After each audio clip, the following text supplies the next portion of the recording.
como vão todos? Sejam muito bem-vindos. Eu sou a professora Cristiane Oliveira, a sua professora de Ciências, e vamos conhecer a nossa aula de hoje. Aula de número 13, revisão. Então, vamos começar?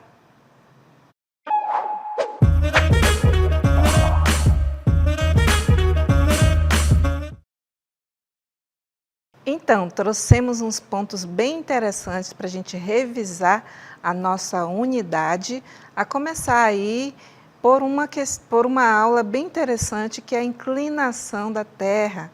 Isso mesmo, nós começamos a falar aí na nossa unidade um pouquinho sobre astronomia, conhecendo o nosso planeta. Vamos começar?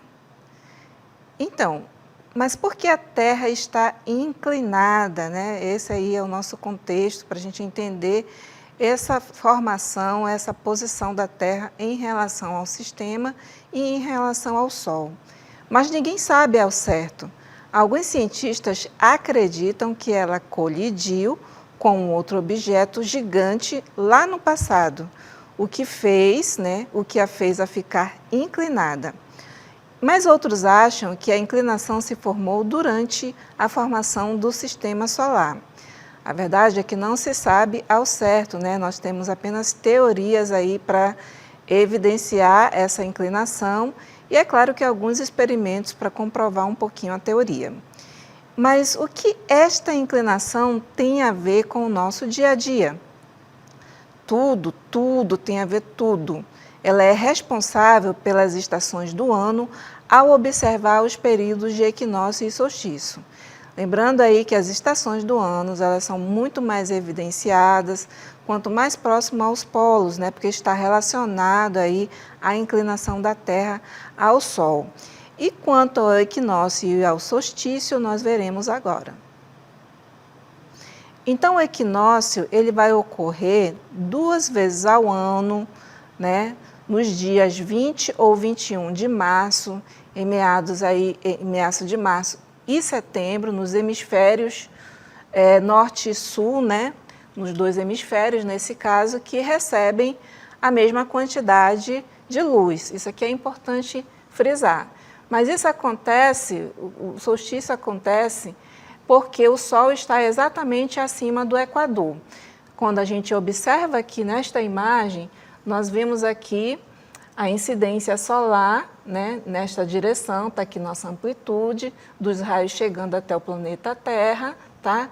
E se vocês observarem, aqui está a linha imaginária do Equador e aqui está o ponto de inclinação, o eixo de inclinação, que também é um eixo imaginário, tá, gente? Esse eixo aqui a gente considera de norte a sul, nós temos aqui o Polo Norte e aqui o Polo Sul. Então, se vocês observarem, o Sol ele não vai classificar aonde ele vai incidir com mais ou menos intensidade no planeta Terra. A intensidade dele vai ser igual. A questão da diferença, né, de Sol que chega até o planeta está relacionado aí a esta inclinação. Se vocês observarem aqui na nossa imagem, né, essa parte aqui da Terra ela vai ter uma maior incidência solar, que é essa parte do hemisfério, enquanto que essa aqui, olha, vai chegar até um certo ponto e no outro vai escurecer.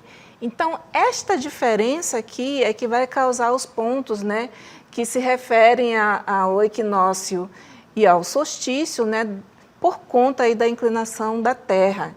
Isso acontece porque o Sol está exatamente acima do Equador, né, da linha imaginária que vai dividir a Terra em 2 metades, né? No hemisfério sul, por exemplo, né, no período de equinócio, nós temos o equinócio de primavera, que está ocorrendo em setembro. Isso é a relação de quem está no hemisfério sul, tá, gente? Caso contrário, se for no outro hemisfério, vai ser invertido.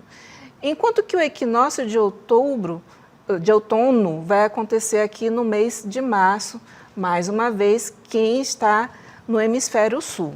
Então, essa é a referência do equinócio e com ele nós vimos aí 2 pontos importantes, 2 datas importantes, né, meados de setembro e meados de março, onde ocorre a mudança de estação do ano. Mas não é só no equinócio que a gente vai observar essa mudança, né? E a duração do dia, nós temos também os solstícios. Então, nos dias 21 ou 22 de junho e dezembro, um dos hemisférios vai receber maior quantidade de luz solar durante o ano, enquanto que o outro vai receber a menor quantidade. Isso acontece porque o Sol está no ponto mais alto do céu em relação ao hemisfério que está mais inclinado em sua direção. Então, mais uma vez, observando a mesma imagem, aqui sim a gente vai concluir que nesse ponto aqui, onde tem a maior incidência solar, os dias vão ser mais longos, enquanto que aqui os dias serão mais curtos. E existe uma curiosidade, tem um ponto aqui, né, nessa fase aqui que o planeta se encontra, onde tem menos incidência solar, tem um ponto que fica meses, não são dias nem horas, são meses sem a incidência solar, tá bom, gente? Tanto no hemisfério sul nós vamos ter esses pontos, como no hemisfério norte, né? Inclusive quem mora ali na região próxima ao Alasca sofre bastante aí, sofre não, pode observar melhor essa questão aí da incidência solar, né, com menos e mais vezes, né, durante o ano, né, onde uma parte do ano eles nem conseguem visualizar o Sol, ou seja, fica escuro o tempo todo, tanto noite quanto dia. Então, para a gente finalizar aí sobre o solstício, né, no sul, no hemisfério sul, são os dias de solstício de verão, né, que ocorre em meados de dezembro, aí, e o solstício de inverno vai acontecer em meados do mês de junho. Então, é nesse momento que ocorre a virada, aí, a mudança das estações do ano, né? Para quem observa bem aí onde as estações são mais evidentes no planeta, inclusive para quem mora no Brasil, né, você pode observar que a fase aí de inverno é no meio do ano e a fase de verão é do final do ano para o início do ano seguinte, né, mais ou menos nesse período aí. A gente vai observar, de fato, a mudança de estação, tá bom? Mas existe um instrumento bem interessante que é usado também para fazer essa observação da inclinação e outras observações astronômicas, e que também tem aí um interesse muito grande histórico e cultural, né, ao estudar esse instrumento. Eu estou falando do relógio de sol, isso mesmo. Conceito do relógio de sol. Em sua essência, o relógio de sol, ele é um dispositivo que utiliza a posição do sol no céu para indicar a hora do dia, né? Um mostrador, geralmente plano, recebe a sombra projetada por um gnomo, que é uma haste ou uma barra reta, posicionado em um ângulo específico em relação ao eixo de rotação da Terra. Então, à medida que o Sol se move ao longo do dia, a sombra do gnomo se projeta sobre diferentes pontos no mostrador, marcando as horas. E para mostrar-lhes como acontece essa projeção e qual é o aspecto do Sol, mostro para vocês aqui uma imagem bem didática, né, fazendo essa relação aí do instrumento. Nós temos aí uma superfície plana, arredondada, mostrando aí as horas, né? Só que as horas que a gente vê geralmente nos relógios de sol mais antigos, elas são mostradas em algarismo romano. Observem aí essa posição do sombreamento, quer dizer o quê? O movimento da Terra, do Sol, né? Assim, como um ponto de referência para quem está na Terra, né? Pensa-se que é o Sol que está se movendo. Então, quando isso acontece, né, acontece o sombreamento dos raios solares, onde cada hora vai sendo projetada aí na superfície, né, mostrando aí o passar do tempo. Então, o relógio, ele é um instrumento de medição de tempo. Só que se vocês observarem, né, na fase da noite, não há projeção aí dos raios solares, porque não temos a incidência solar. Então, nós temos a referência de horas, né, do passar do tempo apenas durante o dia, né? E esse ponto que está aí em pé é o que nós chamamos de gnomo. Ele é que vai tornar possível a projeção dos raios solares nessa superfície, né, redonda, como vocês estão vendo aí, que é o nosso relógio de sol aqui, tá bom?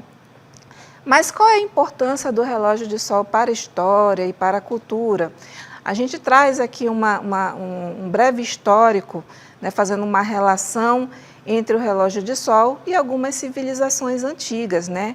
A história do relógio de sol remonta a milhares de anos, com registros de sua utilização em diversas culturas antigas, como nos egípcios, por exemplo, evidências arqueológicas datadas de 3.000 anos antes de Cristo revelam aí obeliscos e outros monumentos servindo como relógios de sol horizontais. Na civilização mesopotâmica, né, nós temos os mesopotâmicos, né, onde há um registro também do relógio de sol em 2.000 anos antes de Cristo, que indicam o uso do relógio de sol para fins agrícolas e religiosos, né? E à medida que a gente vai passando aí o nosso conteúdo, vocês vão vendo algumas imagens desses relógios históricos, né, que são classificados como verdadeiros registros, né, e já foram datados.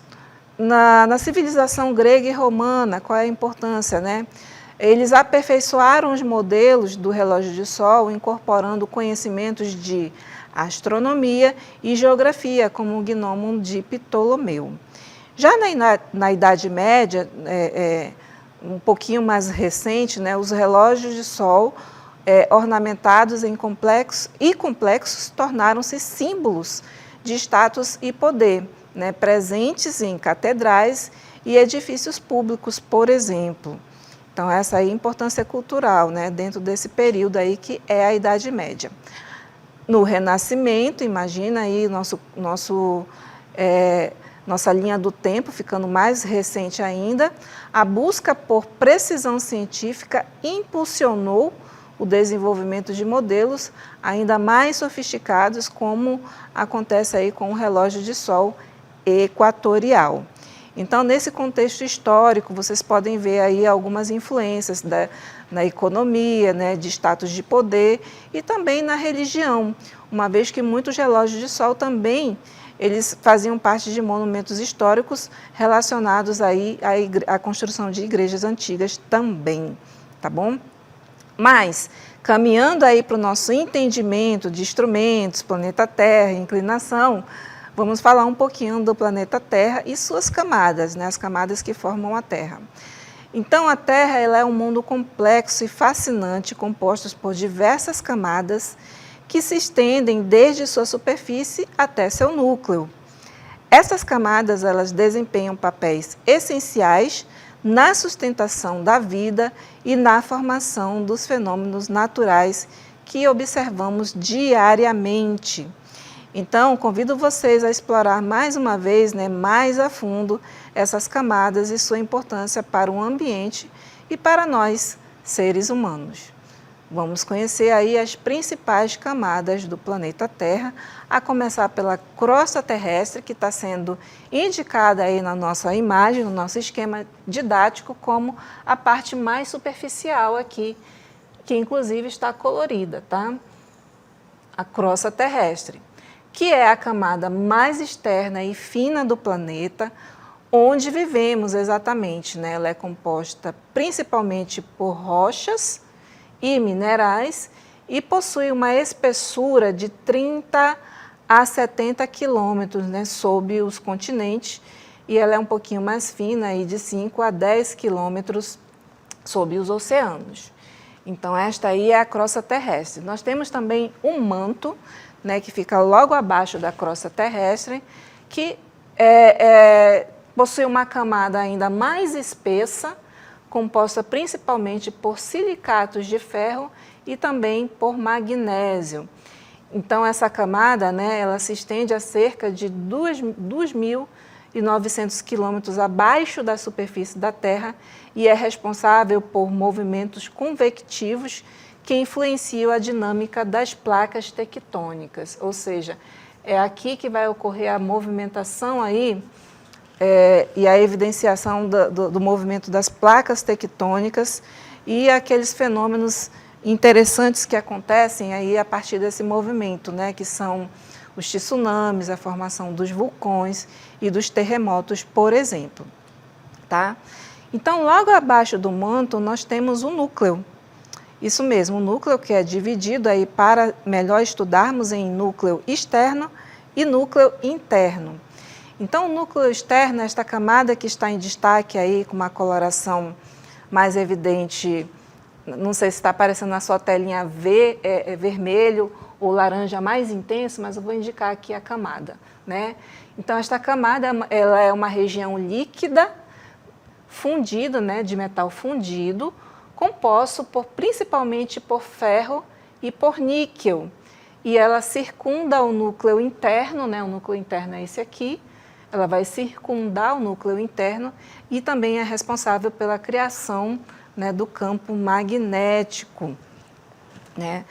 Então, ela junto com o núcleo interno, né, o núcleo externo junto com o núcleo interno, forma uma camada mais interior, né, do planeta Terra.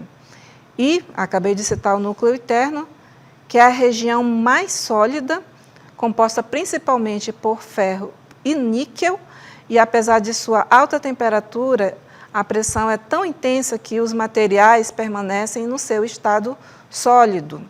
Então, o movimento do núcleo interno cria o campo magnético que protege a Terra das radiações solares, né? Esse campo que também tem aí bastante influência na formação dele, também o núcleo externo. Então, nós temos aí coisas bem interessantes, né, relacionado à crosta terrestre, né, que a crosta terrestre é a camada mais externa do planeta, onde nós estamos presentes. E é sobre isso que eu vou pontuar para vocês algumas informações bem interessantes relacionadas à composição aí da crosta terrestre, a começar aí pelos minerais presentes nela. Então, na crosta terrestre, nós temos aí alguns recursos naturais interessantes que têm grande importância econômica, né, para o ser humano. E de grande importância, nós temos os materiais chamados minérios, né, que são extraídos dela e são a base fundamental para diversos setores da economia. Então, vamos conhecer alguns desses setores. Nós temos aí a construção civil, né, onde temos o ferro, o cimento, a areia e outros minerais extraídos aí da crosta que são essenciais para a construção de casas, de edifícios, pontes e outras infraestruturas. Então, gente, olha só a grande importância na construção civil, né? Se você for levar em consideração, né, o local onde você está, né, se é formado aí por tijolos, ele tem na sua estrutura minérios de ferro, né, e também tem o cimento, tá bom?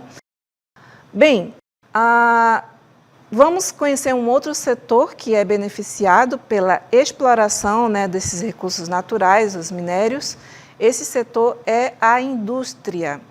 Então, os minerais como ferro, alumínio, cobre e outros são utilizados na produção de diversos produtos como carros, eletrodomésticos, máquinas de diversos tamanhos, né, e com suas diversas funções, e também muitas ferramentas. Olhem aí nesta imagem, nós temos aí uma linha de produção de automóveis, olha que interessante.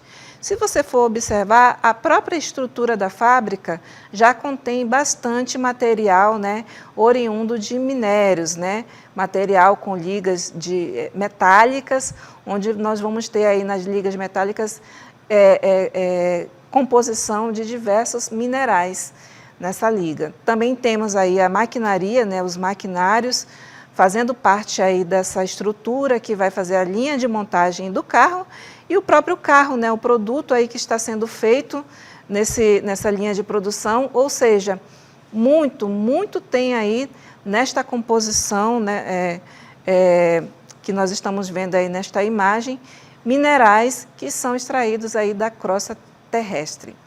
Mas temos também a importância no setor da energia. Então, carvão, petróleo e gás natural são encontrados na crosta terrestre, né? E eles são importantíssimos aí como fontes de energia para a geração de eletricidade e o funcionamento de diversos setores da economia.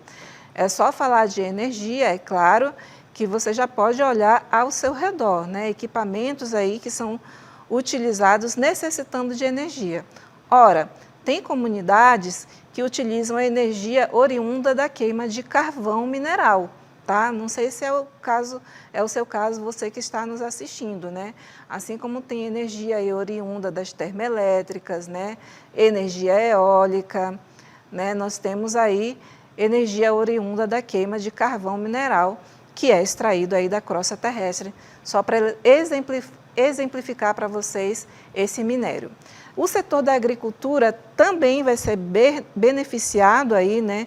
Nós temos minerais como o fósforo representado aí pela letra P na tabela periódica, nós temos o potássio, que é representado pela letra K, e nós temos o nitrogênio, letra N. Então, esses três produtos minerais, eles são bastante utilizados na composição de fertilizantes para aumentar a produção das plantações. Mas para que utilizamos aí fertilizantes, professora? Justamente para adubar o solo, uma vez que o solo, quando ele é utilizado pela agricultura, bastante é extraído, né, minerais a partir aí da produção metabólica das plantas, né? Elas vão extrair bastante minério das suas raízes, então pelas suas raízes, então de tempo em tempo aí o homem precisa fortalecer esse solo mais uma vez com os minérios para poder continuar aí a sua produção, dependendo da cultura que ele está fazendo naquele local. Temos aí a tecnologia sendo usada, né, os minérios como silício, lítio e terras raras são essenciais para a produção de componentes, né, eletrônicos, baterias e outros dispositivos tecnológicos. Bem, gente, o Brasil ele tem uma enorme referência, ele tem os minérios de ferro, de ouro e de nióbio, incluindo aí nióbio, que ele tem uma jazida lá por Minas Gerais, né, onde é explorado legalmente, onde é possível se explorar. Existem outras jazidas, mas que não tem ainda a exploração legal, mas o Brasil ele é referência aí, e o nióbio, por exemplo, vai conter ligas metálicas bem importantes dentro do setor da indústria, tá? E, continuando aí um pouquinho a estudar sobre o planeta Terra, nós temos as placas tectônicas, né, cujo conceito são, das placas tectônicas postula que a litosfera da Terra, a camada que é mais rígida, superior, que inclui aí a crosta terrestre, é a porção superior e a porção superior do manto, né, dentro dessa postulação aí da teoria das placas tectônicas, né, que é dividida em placas que flutuam sobre o magma subjacente. Essas placas, elas não são estáticas, mas se movem lentamente ao longo do tempo em resposta às forças internas da Terra, com o calor do núcleo e as correntes de convecção. Então, entendam que existem aí três tipos principais de limites entre as placas tectônicas quando elas se chocam, quando elas se movimentam. Então, existe um movimento que é chamado divergente, que não é o movimento onde elas se chocam, mas, na verdade, onde elas se distanciam, se afastam uma da outra, criando novos fundos oceânicos e vulcões.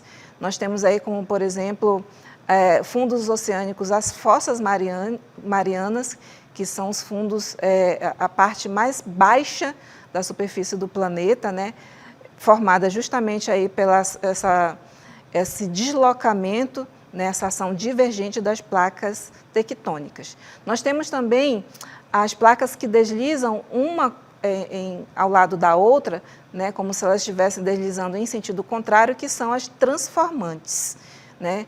Isso vai ocorrer aí, por exemplo, onde há a formação do vulcão Galeras, né? E das fossas marianas também nós temos aí essa ação transformante, onde elas vão se deslocar uma num sentido contrário à outra. Mas também temos aí a colisão, né, convergente, onde as placas elas vão de encontro uma à outra, né, resultando em uma subducção, onde uma placa é empurrada sobre a outra, né, ou em zonas de dobramentos e falhas. E aí, nesse local, vai acontecer, por exemplo, a formação de cadeias montanhosas, né, ou de verdadeiras cordilheiras, como ocorre aí nas cordilheiras dos Andes. Então, esses são os nossos pontos que nós trouxemos aqui para vocês para revisar um pouquinho o conteúdo que nós vimos nesta unidade. Até a próxima!